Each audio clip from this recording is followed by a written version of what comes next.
లోపలికి ఎంటర్ అవగానే ఆహా అని అనిపించింది. ఇంచేతంటే విశాలమైన ప్రాంగణంలో తీర్చిదిద్దినట్టుగా మరి ఈ బిల్డింగ్స్ అయితే ఉన్నాయి. గ్లాస్ ఫిట్టింగ్ చేసినటువంటి స్టాండ్స్లో ఈ అందమైనటువంటి గన్స్ని చాలా క్యూట్గా ఉన్నవి.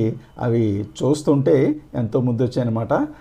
అవి అందుకే మరి ఈ ప్రదర్శన ఇంతలా చేయటం కోసమే వారికి 5 సంవత్సరాలు పట్టింది కదా నాకు అనిపించింది.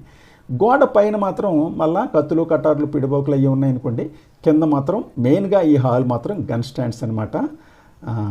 ఇగో ఎంత క్యూట్గా ఉందో, చిన్న ఫిరంగి చూడండి అది ఎంత క్యూట్గా ఉందో. మరి నాకైతే బాగా అట్రాక్టివ్గా ఉంది. ఇదిగో ఇక్కడ చూడండి, రకరకాల సైజుల్లో ఉన్నాయి. పొడవు సైజు, చిన్నవి, మెటల్ గన్స్ ఉన్నాయి, తర్వాత వుడ్ తోటి తయారు చేసిన గన్స్ ఉన్నాయి. అన్నీ కూడా చాలా చాలా చాలా బాగున్నాయి. ఈ బగ్గీ ఖానాలో London Edinburgh chassis Rolls Royce car, Napier కార్లు, మొత్తం 8 వింటేజ్ కార్లు వరుస తీరి ఉన్నాయి. అలాగే మేక్ ఓవర్ అయ్యి కొత్తగా మెరుస్తున్న రోల్స్ రాయ్స్ సిల్వర్ కారు అప్పట్లో హైదరాబాద్ నగరానికి వచ్చిన తొలి విదేశీ కారు ఇదే.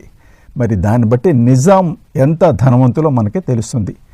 ఆ పక్కనే మరో షెడ్లో 3 జీపులు, ఒక నిస్సాన్ కారు ఉంది.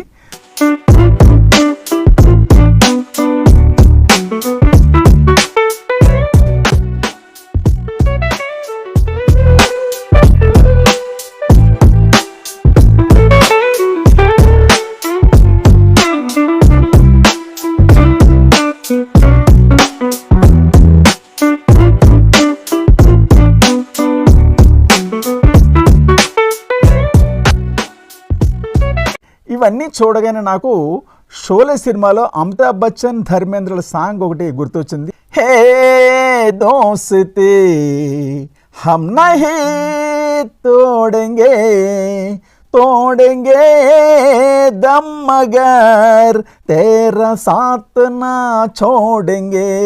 రాజు కుటుంబీకులు విశ్రాంతి తీసుకునేటటువంటి ప్రదేశం కింద నాకు అనిపించింది.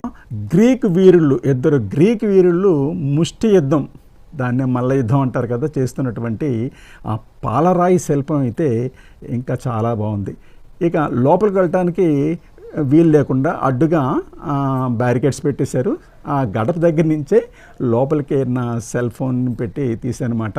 లోపలైతే చాలా అంటే చాలా బాగుంది నిజంగా. మరి ఆ సోఫాలు కానీ, రాజసం ఉట్టిపడేటటువంటి ఆ సోఫాలు కానీ, అలనాటి ఫ్యాన్స్, 3 రెక్కల ఫ్యాన్లు చూడండి. పైన ఇంకా చాలా గ్యాప్ ఉంది, ఈ కిందకి అనమాట. అంటే గాలి తగలాలి కాబట్టి చక్కని షాండ్లియర్స్ తోటి అద్భుతం.